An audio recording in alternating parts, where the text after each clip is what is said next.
first start a novel, I like to think of it as building a house. Someone is going to live there. They're going to open the front cover seeking a warm place to curl up at night, and, like any homeowner, going to trust that there aren't gaping holes in the basement waiting to spew roaches and sewage all over their mother's fine china. A house can't collapse halfway through the night. That is your job as a writer and an architect. Writing a novel takes a long time. Like a really long time. Even if you go by Stephen King's miraculously short, mostly unattainable time frame of 3 months for the first draft, that's still a long time to spend on something that will mostly require you to just sit with it, angrily squinting and wishing it were better. So in case this is going to be the first novel that you've attempted, here's a quick rundown of how writing a novel usually goes. Phase 1. Before you start writing, you're thinking, hey, yeah, I could do this. I could write a novel. Why not? I've had some pretty cool dreams. I've got ideas. Phase 2. About 40 pages in. Oh my, novels are long. 80,000 words? That's probably more words than I've even spoken in my whole life. That's not true. Phase 3. The end is nigh. I've been typing this seething succubus for 3 years now. I don't care if chapter 3 makes no sense. It's called suspension of disbelief. Chapter 9 is as boring as 9th grade calculus.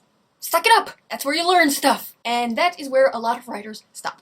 Phase 3 is a doozy, and you can get yourself into quite a bit of trouble if you never claw your way out into phase 4, which is finishing with something that you are actually proud of. The kind of trouble I am talking about is shoddy workmanship you slap together and purge from your system to the unsuspecting masses of e-readers. If you get stuck in phase 3, a few things will probably happen. First, no one will read your novel. Maybe not even your mom. Unless you already have some kind of cult following, no one is going to invest their time and money into a ramshackle house that they could have built themselves. Even if the first chapter is awesome, once it falls apart in chapter 3, people will put it down, and then your friends will lie to you about it. Your main job as a writer is to prolong the initial put down. You want to keep people up at night. You don't want people to put down your novel. And slapdash chapter 3 just won't cut it. The second thing that will happen if you get stuck in phase 3 is a few years from now, when you've grown as a writer or a person, you'll realize that that novel just wasn't ready yet. And even if in that time you've gleaned enough wisdom to articulate what it needed to be ready, it's too late because it's already out there in the world.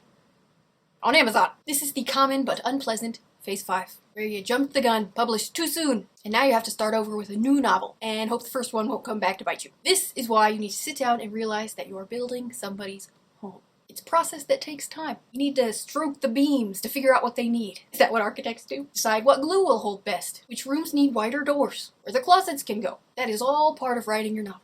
So don't rush it. And you were right in thinking the first time around that your opening chapter needs to be good, but you can't neglect the rest of it.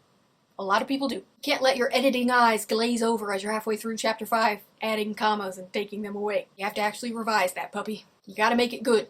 All 80,000 words. Right now, some poor soul is going to crawl, tired and world-weary, into the cozy cocoon of the story you've built for them. They're going to sigh into your first page, snuggle up inside your first chapter, and then, at the onset of chapter 2, they're going to feel the first blink of rainwater seeping through the leaky roof. Maybe the first bit was so good that they'll just move into the bedroom, away from the leaks. They'll think, this story isn't making too much sense right now. And I'm pretty sure this is the same bad guy that was in Star Wars. But that first chapter was great, so I'll keep going. And then wham! The rambling section in chapter 3 smacks them over the head. They read it a couple times, if you're lucky.